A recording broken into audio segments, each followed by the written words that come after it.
The rivalry is back on. Welcome back to the podcast.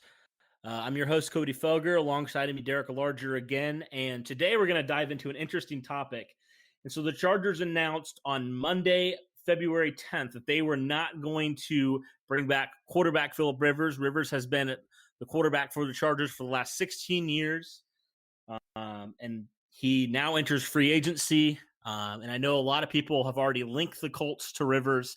And so Derek and I decided today we're going to look at this potential match and see if it's a match that we think would make sense for the Colts moving forward. And so kind of how we're going to do it is I have 4 points that would say yes to the Colts bringing Rivers in and 4 points against that. And Derek's going to kind of chime in with some of his thoughts and some stats and stuff like that. We're going to kind of give you guys our take, we're Colts fans, but we're just going to give our honest take, our honest objective opinion. We try to do that on this podcast a lot, and that's how we're going to approach this thing. So we'll start with the 4 yeses, and then we'll move into the 4 nos, and then we'll kind of give after that kind of our assessment on what we think the Colts should do. Now, I don't know. We might vary a little bit on our opinion, but that's okay. That's what it's about, and we'd love to hear your guys' opinions in the comment section or on Twitter or wherever you want to post your thoughts on the Colts potentially signing Rivers.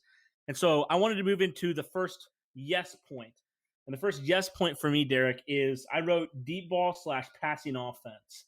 And I know a lot of people, I pulled up Philip Rivers' stats from 2019, and it wasn't pretty as far as touchdown interception ratio. I mean, Philip Rivers had 23 touchdowns, 20 interceptions. Not a good season for Rivers, one of his worst seasons in his NFL career. But you look beyond that. So take those away for a second. And you look beyond that, and Philip Rivers still had 4,600 yards. He still had 66 completion percentage. And the Chargers overall had the 6th best passing attack in the league. And you look at the Colts last year, they had the 30th best passing attack. And so take out that stuff. I know that stuff is important, the touchdown to interception ratio. But you look at that, and you say, man, the Colts could really use something like that. And again, we're not saying Philip Rivers would be the solution. He would be the kind of guy that you would only bring in for 1 or 2 years. But, as far as a guy who could, at least as far as the stats, the passing stats back it up, Philip Rivers slings the football a lot. And usually the team that he's on, the Chargers, had one of the top passing. Some fun opinion on, potentially, yes, bringing in Rivers. Derek, what are your thoughts on this? Yeah, I mean, obviously with the quarterback position being an obvious need for the Colts at the moment, you look at all options, and Philip Rivers is certainly one of those veteran options for the Colts to consider. Obviously, like you mentioned, we're not really going to be thinking of bringing him in on a long-term deal, obviously, because of his age, but he certainly is the kind of guy that is certainly beneficial to a guy that's maybe the Colts are going to try and get a young quarterback. You get a guy that can mentor and teach the game of football to somebody that the Colts could bring in. I mean, it makes total sense why you want to do that. Ultimately, we're depending on, if Philip Rivers is actually willing to accept close to a veteran's minimum to actually come here.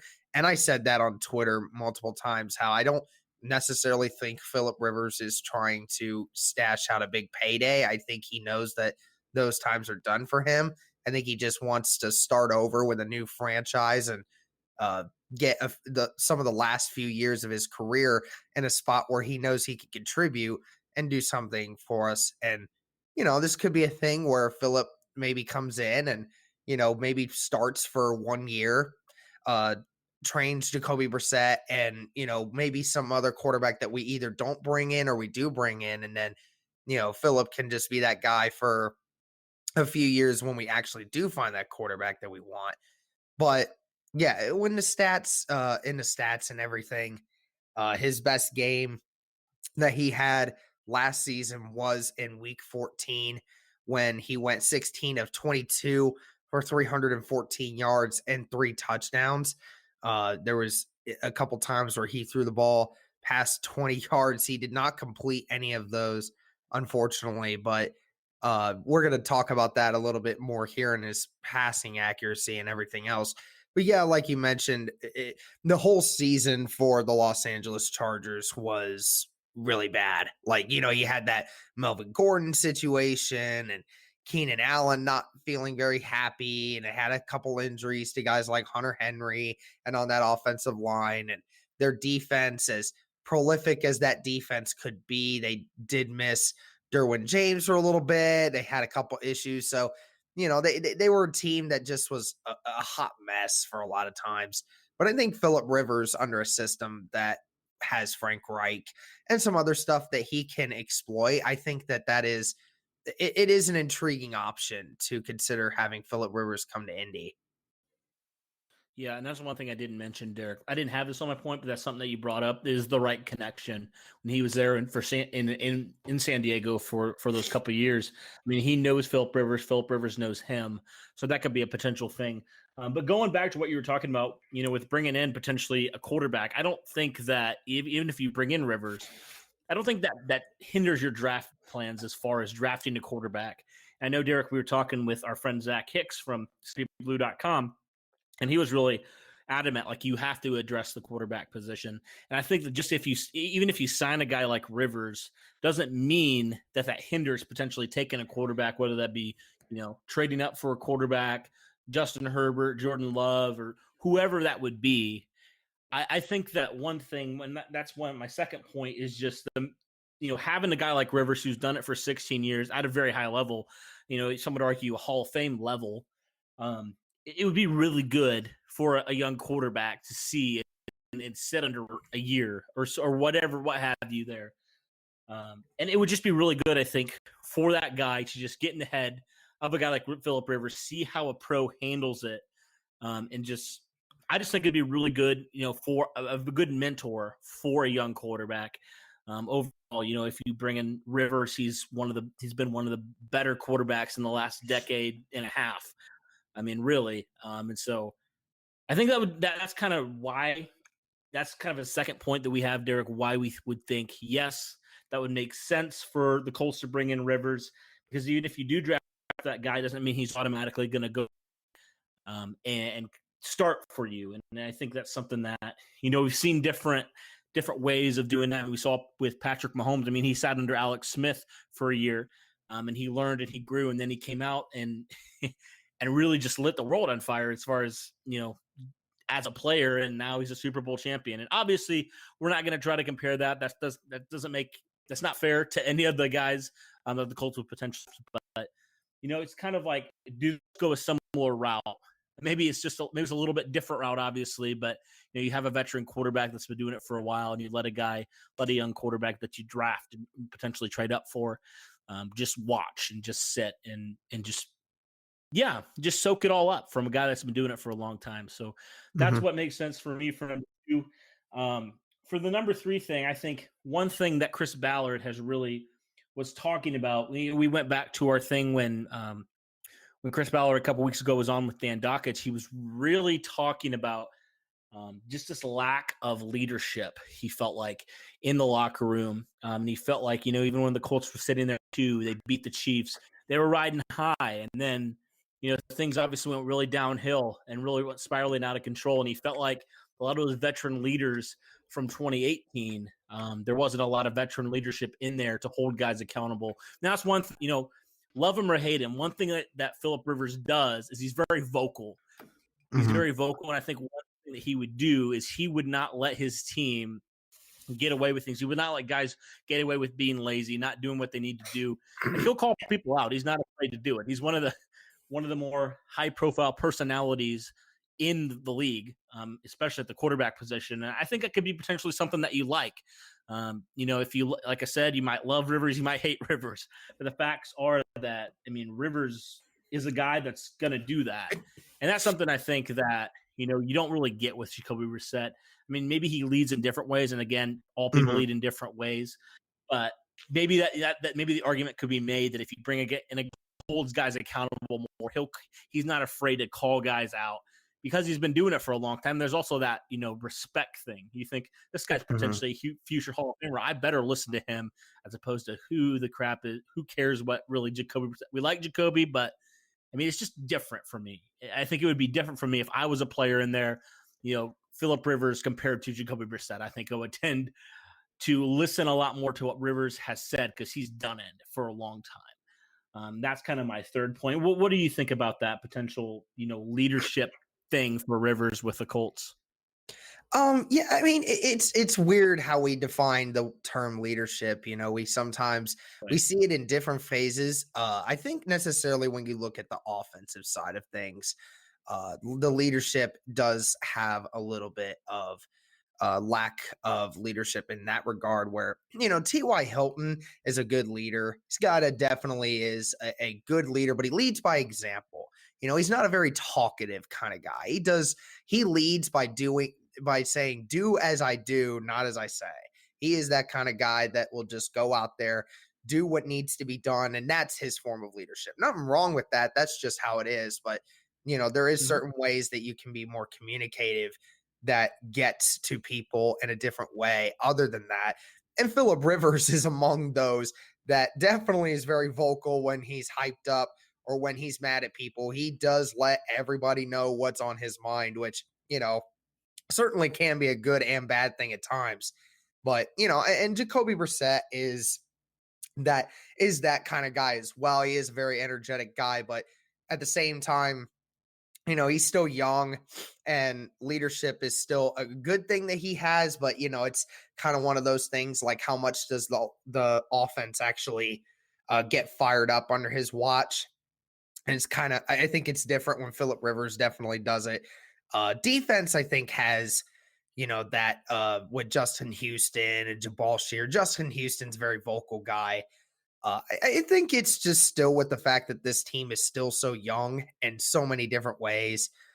We haven't seen a lot of the vocal guys come out yet because, again, most of these guys are 25 years and younger on both ends of the ball. So they're still all really young, but we have it on both ends. It's just ultimately like how do you portray that leadership is a big concept. And you're right. If Phillip Rivers is definitely a big fiery guy, especially at 37 years old. That man still has just as much fire now as he did when he first came into the league.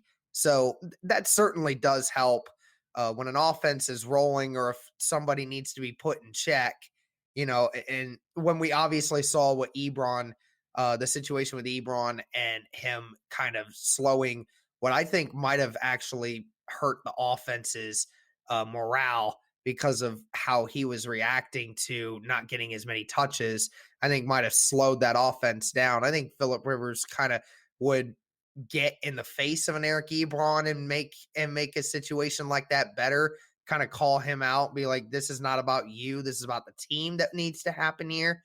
So it definitely is a good thing for Phillip Rivers being the hype man that he is, can bring an extra spark to that offense that the Colts really needed last year. He could potentially bring that with Reich's system this next year if he does come to Indy. Yeah. And my final point here, Derek, is the Colts have a lot better offensive line than the Chargers. I mean, let's be real. The Colts have probably one of the top 10 offensive lines in football. The Chargers probably have I'd say they're top 3. They're easily top 3 in my opinion. Right. Yeah. It's just like, I mean, I was just looking at some of the stuff from the Chargers. It said they had, out of all 32 teams, they had, I know Pro Football Focus, you can love it, you can hate it, but they said the Chargers had the 29th worst offensive line in football. And you argue the Colts top 5, top 3 offensive line in football. And that's something where Phillip Rivers, you mentioned it, he's not getting any younger. He's not as motivated. And that's something now where, if Anthony Costanzo returns, I mean, for that left side of the Colts offensive line, you could argue they have top 10, top 5 players in every single position from left tackle to center.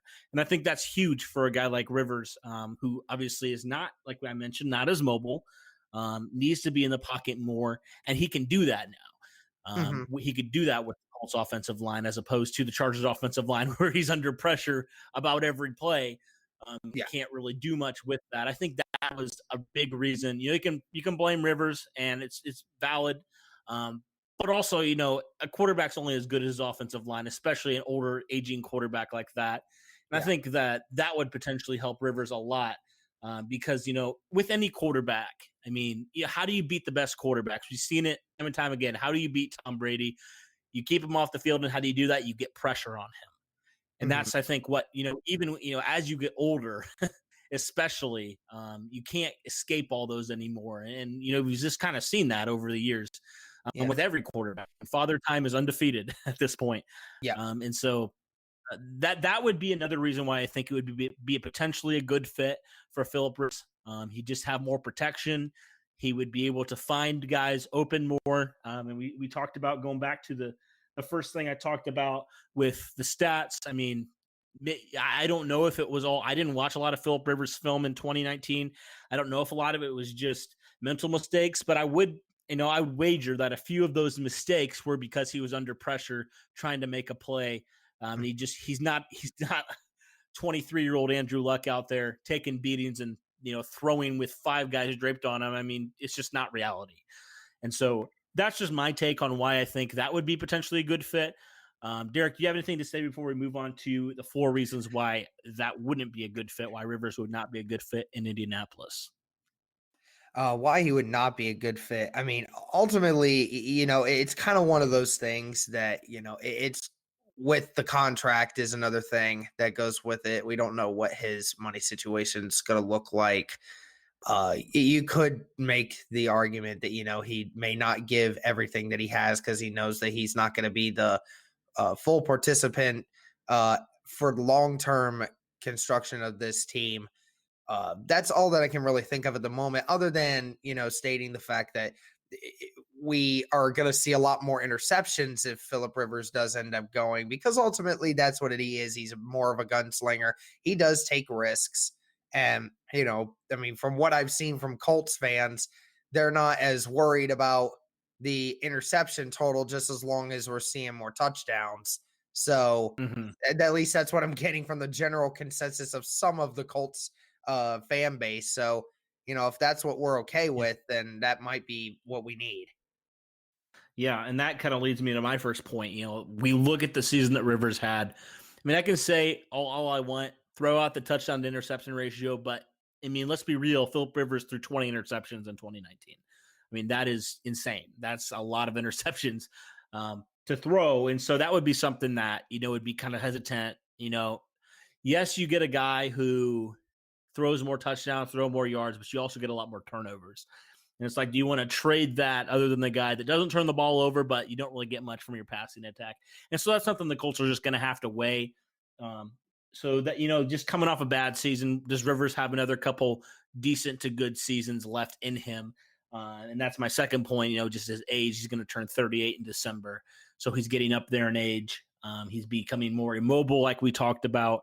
And that's something where I can't remember now. I just heard this interview with somebody with like an old quarterback that was talking to another quarterback, and he was basically saying like, it's crazy because like as you get older, your mind gets better, but your body just can't keep up with it anymore.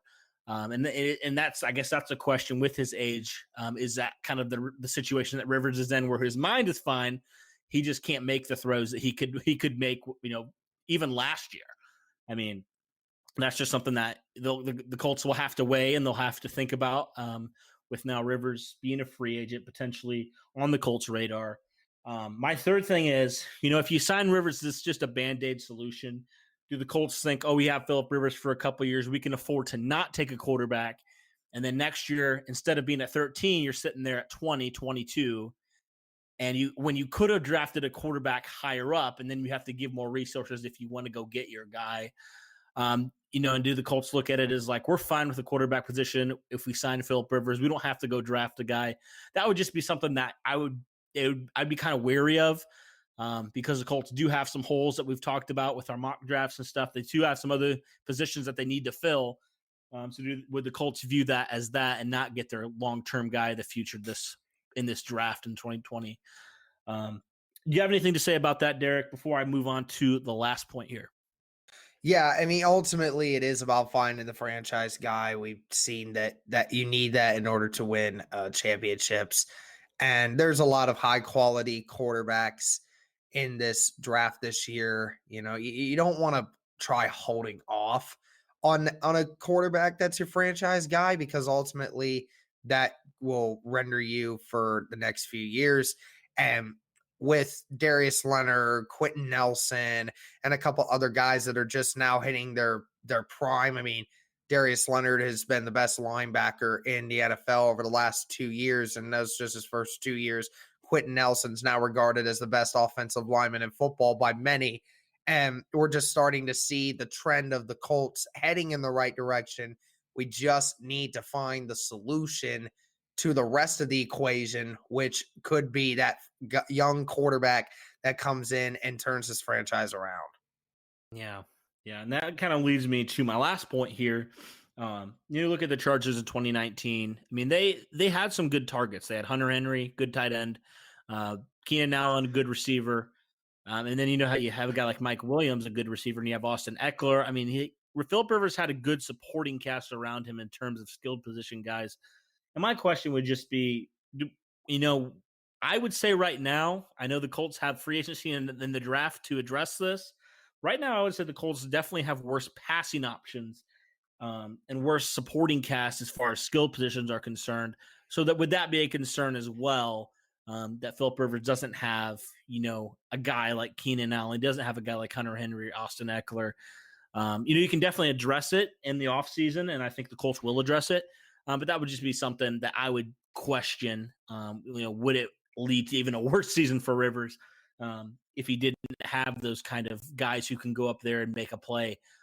If he kind of had what Jacoby Brissett had last season, how would he fare in those circumstances? And so those are my 4 points for the nose.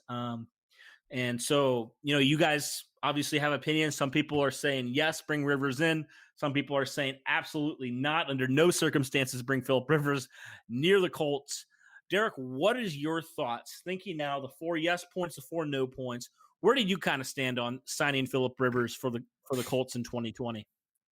I think that as long as the contract is right and it's something that Chris Ballard can come in and say, all right, we're going to get you for a few years on a not necessarily on a minimum, but enough to keep him interested, and say, look, you're going to come in, you may or may not play right away, and you whatever time you get, you're going to get, and then you're here to help us steer in the right direction for the next few years, to help whatever guy we bring in to ensure that our team is headed towards success. If Philip Rivers is okay with that, then I am perfectly okay with accepting Philip Rivers with open arms and saying, welcome to Indy. I really hope that this year or 2 years, 3 years, whatever you have with us is fun-filled and joyful for you, and it gives you some good memories to cap off your really good career. Yeah, and I think that – so I'm trying to think where I stand here, because either way, fans, somebody's going to be upset with me. I think for me, I would potentially sign Rivers, with the caveat of you got to draft a guy in the first round. Like, you have to draft a guy in the first round. I would sign him for the reason that I said yes, to mentor a rookie quarterback. I think that would be huge, as opposed to throwing the guy in the fire. And, it's in just having that mindset of, Philip Rivers has been a great leader. We know he's not the long-term solution, but we know that he can teach our young quarterback a lot of very good things about how to be a leader, how to conduct himself, how to lead an offense, how to command an offense, how to do all the things he needs to do, how to answer the media. Just looking at a pro's pro like Philip Rivers, I think would just be so good for a rookie quarterback, whether that be Jordan Love, whether that be Justin Herbert, whether that be whoever it is that the Colts end up drafting.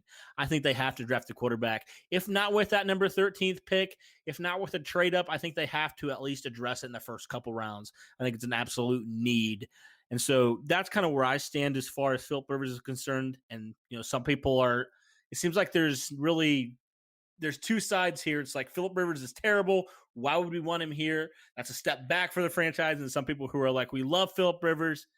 I'm kind of in between. That's just where I stand.